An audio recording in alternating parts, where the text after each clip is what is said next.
I'm Jill Earthy. I'm the CEO of InBC Investment Corporation. And so we're a $500 million strategic investment fund investing with a triple bottom line mandate. So we're considering people, planet, and profit in our investments, investing directly into companies as well as into venture funds. So it's amazing because think about just the career that I've had and my focus, starting out as an entrepreneur and then running organizations supporting entrepreneurs, particularly with a focus on women entrepreneurs. That's always been my passion to support women entrepreneurs. I think there's so much value that they contribute to our economy that's been sort of underestimated. So I think there's a huge opportunity there. But then also just really around supporting more women to invest. I think that's such a critical piece when we look at the opportunity we have in this country is how do we, to support more diverse entrepreneurs, we need more diversity of those who are making the investment decisions. And so I've done a lot of work in that area as well around education and access for more women leaders to become investors. And so now it's incredible running an incredible diverse team supporting entrepreneurs who have a variety of different growth pathways and looking at different financial mechanisms to support them. Our chief investment officer at our fund is also a woman, and I think as a result of that, maybe we've attracted a really diverse team of investment professionals and other team members, which makes a difference. I've dedicated my career to working with entrepreneurs, and so I don't think I could provide one example.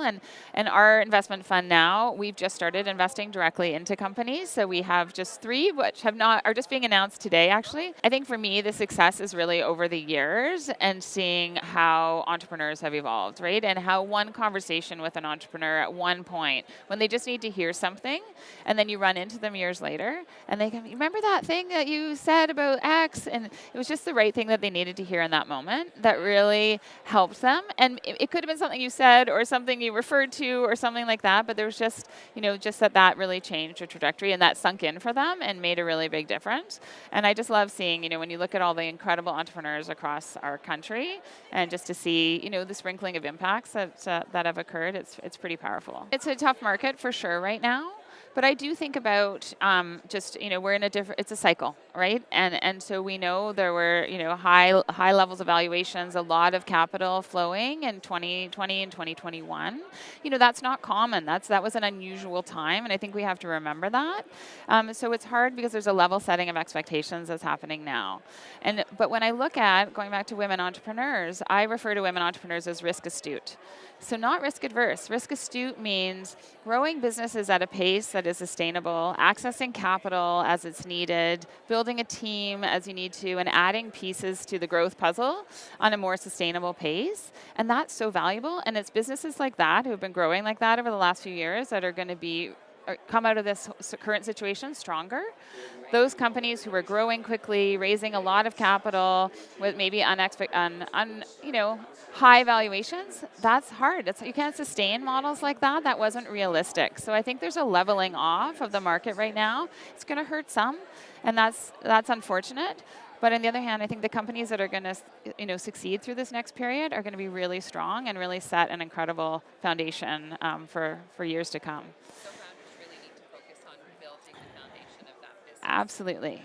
Cash efficiencies for sure, right? Being just being smart and clear and really looking to the future. Like, what is it that they're trying to build and looking at a sustained pathway to build it and not getting so stressed about the pressure from investors to get an exit sooner rather than later, but really think about, why did you start this business, right? Why are you growing this business? Maybe it is for a strong exit, and that's okay. But then there are others who really started something because they want to make a difference and they really want their product or service to have a true impact. And so those, if they access resources and support over time, I think they can survive. And there is capital out there. There is money out there. But investors are taking more time. They're doing deeper due diligence. And they're being more thoughtful in what they're investing in. But when they are investing, the data is showing, there may be fewer deals being made, but the checks that are being written are higher. So there's a deeper investment from investors being made if they do decide to proceed with the investment. Relationships. It's all about relationships and starting those relationships as soon as possible, even if you're not ready to raise, building that trust, especially those early stage investments, it's all based on the entrepreneur, right? So it's understanding, it's building that, it's a two-way street too, right? And entering into an investor entrepreneur relationship is a long-term relationship. So it needs to be strong. It needs to be centered on trust, and it needs to be centered on alignment of goals. Because that's the other piece, right? Some investors, as I said, do want those exits at a certain point in time, and some entrepreneurs, want to build a business over 25 years. So we'll figure out where that alignment is, and that really helps so that you're working alongside each other towards the goals over the long term. So it's building those relationships of trust, getting support, right? Asking for help. I think that really makes a big difference. I think we have to be optimistic, right? I mean, it's hard some days, right? When you I look at the news in the morning and you're just, wow, all the geopolitical tensions and climate impacts. It's a lot that we're taking on. But what I think gives me hope are the entrepreneurs, right? Our economy is made up of entrepreneurs and innovators, and we need to embrace that. We need to support those folks who are going to create the solutions for the future and solve some of these big problems.